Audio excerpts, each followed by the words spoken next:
Je suis un peu grave. Gloire à Dieu. Bonjour à tous. Bon voilà, je vais vous expliquer moi comment j'ai rencontré Dieu. Bon, moi j'ai eu le privilège de connaître les choses de Dieu depuis tout petit.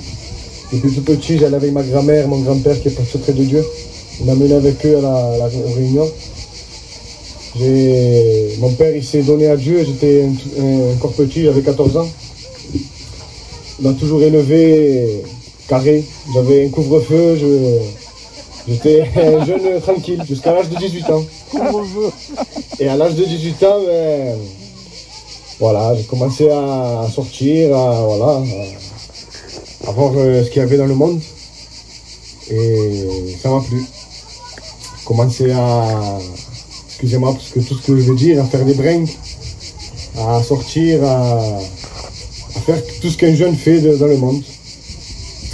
Voilà, je pensais que pour être un homme, il fallait avoir des sous, il fallait avoir peur de personne, il fallait boire une bouteille d'alcool. Je pensais que c'était comme ça la vie, comme un gitan, mais j'étais à côté de la plaque, comme on dit.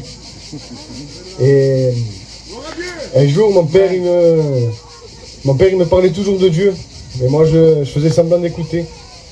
Mais bien sûr, il me parlait par des versets, je me disais, il est fou, il me parle par des versets. Mais bien sûr qu'il ne me parlait pas d'un livre ordinaire, il me parlait de la parole de Dieu. Et cette parole, même si je faisais semblant de ne pas écouter, je l'avais dans ma tête. Un jour, il me dit, dans la Bible, il y a écrit qu'il faut honorer son père et sa mère, Tonio. Moi, dans ma tête, je me disais, il est fou, il me dit de l'honorer alors que je peux donner ma vie pour lui, moi. Mais en fait, c'est pas ça d'honorer son père et sa mère. Honorer son père et sa mère, c'est de l'obéir, de faire lui ce qu'il veut.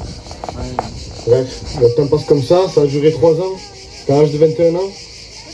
Et il y avait un séminaire. Et mon père et ma mère, ils partent au séminaire, mais ils laissent les enfants à la maison. Et ils me disent à moi, Tonio, je te confie une tâche, tu gardes les enfants là, à la casa. Ouais, attends pas, t'inquiète pas, moi je m'occupe, je te les garde. Et j'ai laissé les enfants toute la journée, toute la nuit. Je suis rentré à 4 h du matin. Bref. Il revient du séminaire un jour après. Moi je me suis dit, bah, ça va, comme d'hab, il va me rouster, il va me faire la morale et ça va passer.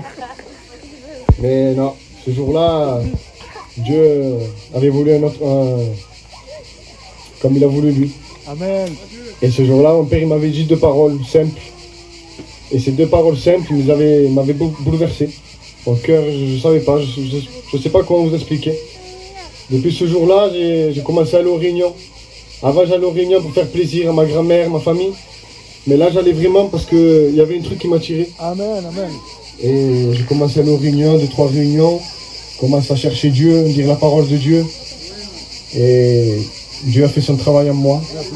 Une réunion comme celle-ci, simple. J'ai fait une simple prière à Dieu, il n'y avait pas d'appel, je n'ai même pas levé ma main. Entre moi et Dieu, je lui ai dit, Seigneur, j'ai compris que j'étais pécheur, privé de sa gloire. Je me suis repenti. J'ai dit, Seigneur, je me repens, Seigneur, parce que je suis un pécheur, je ne mérite rien. Mais Seigneur, toi, tu connais ma vie. Je veux te suivre, mais tu vois, Seigneur, mes vices. J'aimais l'alcool, j'aimais les sorties, j'aimais tout. La cigarette, je fumais. Voilà, Seigneur, tu connais tout ce que je suis, tout ce que je fais. Seigneur, enlève-moi tout ça, s'il te plaît.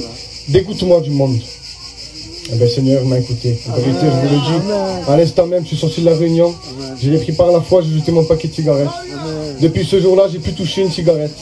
Depuis ce jour-là, je suis Dieu. Bah, bien des fois, je le déçois, mais je sais quelque chose que lui ne me décevra jamais. Voilà. Que Dieu vous bénisse.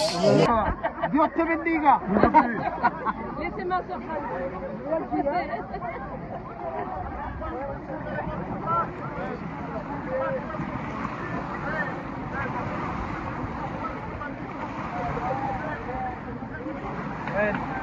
Gloire à Dieu.